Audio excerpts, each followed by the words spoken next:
3 ദിവസം കഴിഞ്ഞാൽ എന്തായാലും ഒന്ന് കാണിക്കണം എന്നിട്ടോ ഡോക്ടർ പറഞ്ഞിട്ടുണ്ടായിരുന്നു. ഐറൂസിനെ അവന് പനി ആണെങ്കിൽ പനി മാറിയിട്ടില്ലെങ്കിൽ മാറിയാലൊക്കെ ഒന്ന് വിവരം പറയണമെന്ന് പറഞ്ഞിട്ടുണ്ടായിരുന്നു. അപ്പോൾ അതിന് പോകാൻ വേണ്ടിയിട്ടുള്ള ഒരുക്കാണ്.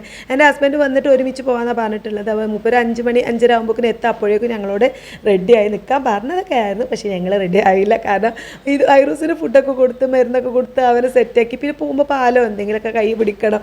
മക്കളെ കൊണ്ടുപോകുമ്പോഴുള്ള ബുദ്ധിമുട്ട് ഈ ആണെങ്കിൽ പറഞ്ഞാൽ മനസ്സിലാവും അല്ലേ.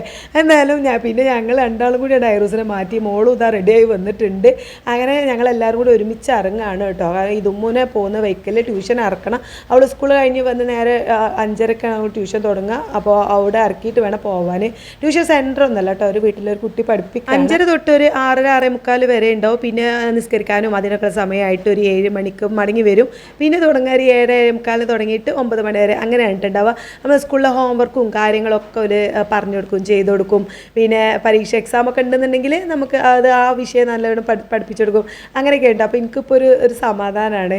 അപ്പോൾ ഇതാ പോകുന്ന വഴിക്ക് ഓളവിടെ ഇറക്കിയപ്പോൾ ഐറൂസ് തീരെ പ്രതീക്ഷിച്ചിട്ടില്ല ഓളവിടെ ഇറങ്ങുമെന്ന്. ഓന് ഭയങ്കര സങ്കടമായിട്ടോ. പിന്നെ ഭയങ്കര കരച്ചിലായിരുന്നു പറഞ്ഞാൽ ഭയങ്കര കരച്ചിലായിരുന്നു. പിന്നെ അത് കരച്ചിൽ മാറ്റാൻ പിന്നെ ഞങ്ങൾ കുറേ കഷ്ടപ്പെട്ടു. ഇപ്പോൾ മോളും ഇറങ്ങിപ്പോയാലും ഒരു സങ്കടമല്ല കേട്ടോ. ഇതും പോയാൽ പിന്നെ അവന് ഭയങ്കര സങ്കടമാണ്. ഏതായാലും ഒരു വിധം ഞാൻ മെരുക്കി എടുത്തതാ, ഈ ഒരു വിധത്തിലാക്കി എടുത്തിട്ടുണ്ട്.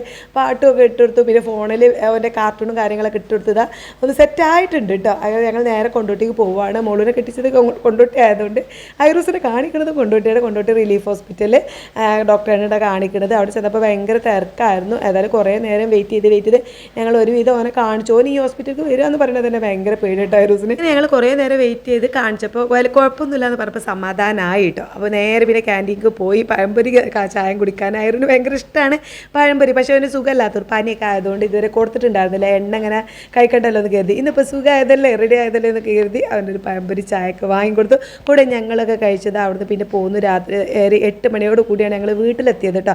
വണ്ടിയിൽ തന്നെ അവൻ ഉറങ്ങിയതുകൊണ്ട് മോളിത് അവനെ കൊണ്ടുപോയി കടത്താണ്. ഇനിയിപ്പോൾ ഇതുമോ ഒരു 9 മണിയൊക്കെ ആവും വരാൻ. അവൾ ഇടയ്ക്കൊരു 7 മണിക്ക് ഇങ്ങോട്ട് വരാറുണ്ട് നിസ്കരിക്കാനും കാര്യത്തിനൊക്കെ ആയിട്ട്.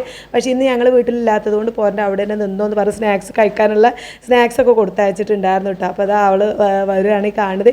ഇനിയിപ്പോൾ അവൾക്ക് ഫുഡ് കൊടുക്കണം, പിന്നെ ഐറൂന് ഫുഡ് കൊടുക്കണം, പിന്നെ ബാക്കി കുറച്ചും കൂടി മരുന്നുണ്ട് അതൊക്കെ ഒന്ന് കൊടുത്ത് സെറ്റാക്കണം. അപ്പോൾ ഇന്നത്തെ വീഡിയോ ഇത്രയുള്ളൂ. Video ഇഷ്ടപ്പെട്ടാണ് support